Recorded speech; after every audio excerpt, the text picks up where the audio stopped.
क्या पीएसएल सचमुच फ्यूचर में बुरी तरह से डूबने वाला है? जो पीएसएल की फ्रेंचाइजीज के ओनर्स हैं उन सबको खतरा पड़ गया, ये कहीं बर्बाद ना हो जाए, हम सब तो बैंकरप्ट होने वाले हैं, टेंशनें पड़ गई हैं भाई। एक तरफ जहां 10 साल का पीरियड कंप्लीट हुआ पीएसएल का, जो नेक्स्ट पीएसएल 11 है उसमें बहुत नई नवेली चीजें देखने को मिलेंगी। 2 नई टीमें शामिल करने वाले हैं पीसीबी वाले, पहले 6 टीमें थी अब 8 हो जाएंगी, शायद कुछ टीमों के नाम भी चेंज हो जाएं, शायद कोई किट्स भी चेंज हो, मतलब काफी ज्यादा चेंजेस होंगी। कुछ अलग तरीके का मनोरंजन लाएंगे ये लोग। कॉन्ट्रैक्ट्स दोबारा से रिन्यू होंगे, पहले जो पैसे दे दिए थे लेकिन अब दोबारा से नई कीमतें बनाएंगे। चलो ये सब तो ठीक है, लेकिन जो नई 2 टीमें ऐड करने का पीसीबी ने बोला है ना, जब से ये बात फ्रेंचाइजीज के ओनर्स को कोई सही नहीं लग रही। इसकी वजह से उन्हें लग रहा है कि पीएसएल अब बर्बाद हो जाएगा। ये रिसेंटली एक मीटिंग हुई थी पीसीबी की, यही पीएसएल के बारे में, और पीसीबी ने इसको सही सक्सेसफुल बताया, मतलब बहुत झंडे गाड़े। लेकिन उसी के काउंटर अटैक में अली तरीन ने कहा कि ऐसा कुछ भी नहीं है, कोई प्रॉफिट नहीं बना। जो समीन राना है वो तो पहले से ही इनको अलर्ट कर चुके हैं, इस लीग के साथ ज्यादा छेड़छाड़ कर रहे हो, कहीं हमारा हाल भी उन लीग्स की तरह ना हो जाए जैसे कनाडा की लीग ने स्ट्रगल किया, श्रीलंका की लीग स्ट्रगल कर रही, बांग्लादेश प्रीमियर लीग में तो फिक्सिंग और पता नहीं ऑनर्स के पास पैसे नहीं है देने के लिए, इतने वो स्ट्रगल कर रहे हैं। तो लाहौर कलंदर जैसी फ्रेंचाइज जो पूरे पीएसएल की सबसे बेस्ट मानी जाती है, अगर उसका ऑनर ये कह रहा है तो यार कोई बात होगी, वो डरे हुए हैं। फिर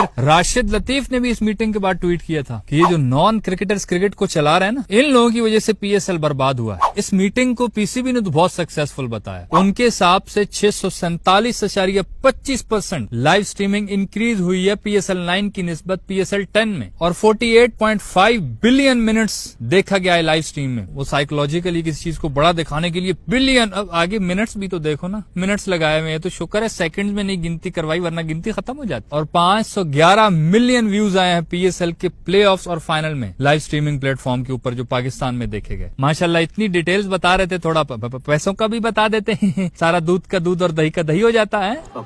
ये इतने सक्सेसफुल नंबर्स अली तरीन को सही नहीं लगे। उन्होंने कहा कि पीसीबी अपनी तरफ से इसको सक्सेसफुल बता के चुपचाप साइड पे हो गया। हम फ्रेंचाइजेस वाले से तो पूछो कि सक्सेसफुल हुई है, कहाँ हुई है, मेरी जेब में तो पैसे नहीं आए। उन्होंने पॉइंट्स भी रेज किए कि एक व्यूअरशिप डाउन हुई है ऑनलाइन भी, और जो क्राउड आता है ग्राउंड्स के अंदर वो भी कम थे, और हम फ्रेंचाइजेस वालों को भी फैसिलिटीज नहीं दी गई सही तरह से। फिर जो पीएसएल का ड्राफ्ट हुआ वो एक मजाक था, जोक था। पीएसएल 10 के ड्राफ्ट से पहले ना वो माइक में मसला था थोड़ा, मतलब बुलाते किसी और को थे, माइक बंद हो जाता था तो कोई और जाता था। हमें तो यही लगा कि मीटिंग हुई है पीएसएल के बारे में, तो उस मीटिंग में फिर ये फ्रेंचाइजेस के ऑनर्स भी तो होने चाहिए थे। लेकिन मुल्तान का ऑनर तो कह रहा है कि हमें तो पता ही नहीं, हमारे अलावा ही सक्सेसफुल कैसे हो गई यार, हमें बताया ही नहीं। तो वो पता ये चला कि जो मीटिंग हुई थी उसमें फ्रेंचाइजीज वाले असल में ज्यादा थे ही नहीं, वो ज्यादातर वो लोग थे जो पीएसएल पर पैसा लगाते हैं, जो बड़े बड़े ब्रांड्स हैं, पीसीबी को पैसे देते हैं कि हमारे एड्स दिखाना जरा मैच के दरमियान थोड़े, ताकि हमारी सेल्स अच्छी हो जाए। तो कहीं ऐसा तो नहीं कि पीसीबी ने इसलिए सक्सेसफुल बता दिया कि वो सारे ब्रांड्स आए हुए इनके सामने इसकी ज्यादा तारीफें करते हैं ताकि अगले साल ये हमसे और ज्यादा महंगी ले, हमें और पैसा दे। जोर से बोल के लोगों को स्कीमें बता दे। अली तरीन ने पहले भी काफी दफा बताया कि मैं हर साल लॉस में जा रहा हूँ, मुझे कोई प्रॉफिट नहीं हो रहा। पीसीबी ने बताया था कि तुम्हें प्रॉफिट धीरे धीरे होना शुरू हो जाएगा, लेकिन 5 साल हो गए 2020 से अब तक मुझे कोई प्रॉफिट नहीं हुआ, और शायद इसी चीज से वो तंग आ गए। अली तरीन ने कहा था कि मैं हो सकता है अगले साल मुल्तान सुल्तान को खरीदूंगा भी नहीं। ये तो वाकई जिगरे की बात है यार, बगैर प्रॉफिट के मुल्तान सुल्तान चल रही है। तो फिर रिजवान भाई भी बोलेंगे, देखिए जी अल्हम्दुलिल्लाह हम लोग तो चैंपियन की तरह खेले, जब तक खेले हम लड़के खेले अल्हम्दुलिल्लाह, क्लिपिंग करके खेले, लेकिन आप लोगों के साथ क्या मसले, हमें क्यों नहीं प्रॉफिट दे रहे आप लोग, अल्लाह पूछेगा तुम लोगों से, कंजूसो।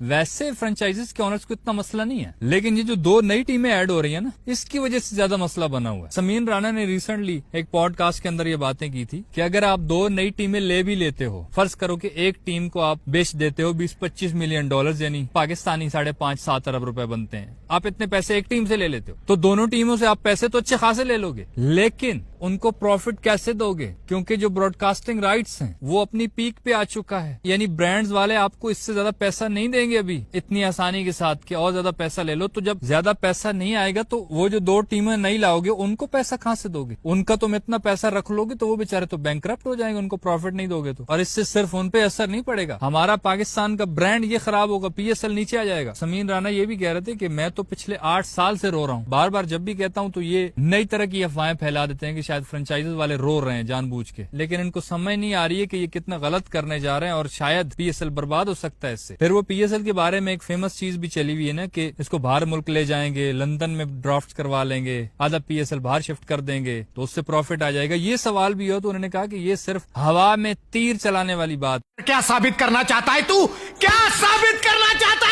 है, इससे कुछ भी नहीं होने वाला, ये बस एवं ही है बातें। अब समीर राणा के मुताबिक इस सब का सोल्यूशन ये हो सकता है कि आप सबको ऑनरशिप दे दो सारी टीमों की। अभी मतलब ये जो 10 साल का कॉन्ट्रैक्ट है वो अब जैसे खत्म हो गया तो टीम हमारी नहीं रही है, ऑनर तो हम हैं लेकिन नाम के हैं, यानी किराएदार ही हैं। मतलब अगर दोबारा हमें अभी लाहौर कलंदर खरीदनी है तो जो नई प्राइसेस आप बताओगे हमें फिर वो नए पैसे देने पड़ेंगे। ये बिक गई है गवर्नमेंट, अब गवर्नमेंट में कुछ नहीं है। फिर अगले 10 साल के लिए हम किराएदार बन जाएंगे। उनके मुताबिक आईपीएल इसीलिए सक्सेसफुल ज्यादा है कि उनको ऑनरशिप मिली हुई है, जो टीम उन्होंने खरीद ली बस उन्हीं की है, वो जो मर्जी करें उसको जैसे ग्रो करें, उनको कोई टेंशन नहीं है। आप खुद सोचो कि जैसे किराए का घर होता है उसका बंदा उतना काम नहीं करता, बंदा ख्याल नहीं रखता, जो अपना घर होता है उसकी हर बंदा हिफाजत करता है। तो इनके मुताबिक यही सोल्यूशन है कि तुम सबको जिस तरह से भी बेचनी है बेच दो टीम, ये कॉन्ट्रैक्ट वगैरह खत्म करो कि हमसे छिन जाएगी, हमसे ले लोगे और हमेशा के लिए टीम हमारे हवाले करो, फिर हम अपने तरीके से उसको लेके चलेंगे कि हमने कैसे इसको सक्सेसफुल बनाना है। फिर बंदा एफर्ट भी ज्यादा लगाता है अपनी चीज हो, वरना ये जो किराएदार वाला हिसाब है इस तरह पीएसएल को नुकसान हो सकता है। अच्छा यार, इसमें जो सबसे इम्पोर्टेंट पॉइंट है ना वो पता है क्या है? ये जो जितने भी फ्रेंचाइजीज के ऑनर्स है ना, इन सब ने ऑलरेडी ये बता दिया पीसीबी को कि अगले 10 साल का ये जो कॉन्ट्रैक्ट कर रहे हो ना तुम, दोबारा से ये 10 के बजाय 50 का भी करो ना, तब भी ये टीमें हमने ही लेनी है। जो भी नई प्राइस बताओगे ये हम ही लेंगे, हम किसी और को टीम नहीं लेने देंगे, ये कॉन्ट्रैक्ट फिर से हमने पकड़ना है। तो ये बात कुछ समझ नहीं आई। हाँ, एक बंदा है अली तरीन, क्योंकि उसको नुकसान इसलिए हो रहा है क्योंकि वो 2020 में आया, पीएसएल 4 साल पहले शुरू हो चुका था, तो शुरू में टीमें सस्ती थी इसलिए उनको प्रॉफिट हो जाता है। ये बाद में आया 2020 में, तब महंगी थी इसलिए उनको प्रॉफिट नहीं हो रहा। उसके अलावा सारे ओनर्स कह रहे हैं कि हम तो अपनी टीम किसी को नहीं देंगे, हम खुद ही लेंगे दोबारा से ये कॉन्ट्रैक्ट। अगर इनको प्रॉफिट ना हो रहा होता फ्रेंचाइज वालों तो ये अगले 10 साल का कॉन्ट्रैक्ट क्यों लेते? और अगर ये कॉन्ट्रैक्ट ले रहे हैं तो फिर ऐसा क्यों कह रहे हैं कि पीएसएल डूबने वाला है? अगर इनको लगता है कि पीएसएल फ्यूचर में डूबने वाला है तो फिर से क्यों इन्वेस्ट कर रहे हैं? तो ये सोचने वाली बात है थोड़ी। तो इसका मतलब दाल में कुछ काला नहीं, पूरी दाल ही काली लग रही है भाई लोग। वैसे यार पीएसएल के फ्यूचर इस बात पे बहुत ज्यादा डिपेंड करता है कि पाकिस्तान क्रिकेट की जो अपनी टीम है इंटरनेशनल, वो कैसा खेलती है। अगर तो वो लोग अच्छा खेले तो टीमें 2 क्या आप 5 भी नहीं डाल लो ना, फिर भी नुकसान नहीं होने देगी ये पाकिस्तानी अवाम। हम फैंस इनको सर पे बिठा लेंगे, ये लोग एक वर्ल्ड कप जीत जाए, एक ट्रॉफी को अच्छी जीत जाए, देखना कैसी फैन फॉलोइंग दोबारा से वापस आती। जब इंटरनेशनल खिलाड़ी हमें थोड़ा सा वो समझने लग जाते हैं कि ये तो है लल्लू पंजू अवाम है, इनको जो भी करो, फिर अवाम चिड़ से नहीं देखती, मैच जाती नहीं कि भाई हम तुमसे इतनी उम्मीदें लगाते हैं, तुम इंटरनेशनल हो, तुम प्रोफेशनल हो, तुम करोड़ों रुपए लेते हो, उसके बाद भी तुम हमें कुछ छोटी सी खुशी नहीं दे सकते। तो पीएसएल के फ्यूचर इन इंटरनेशनल प्लेयर्स पे डिपेंड करता है मेरे हिसाब। वैसे आपको क्या लगता है, पीएसएल फ्यूचर में डूबेगा या फिर आईपीएल की तरह बहुत बड़ा ब्रांड बनकर सामने आएगा? जो भी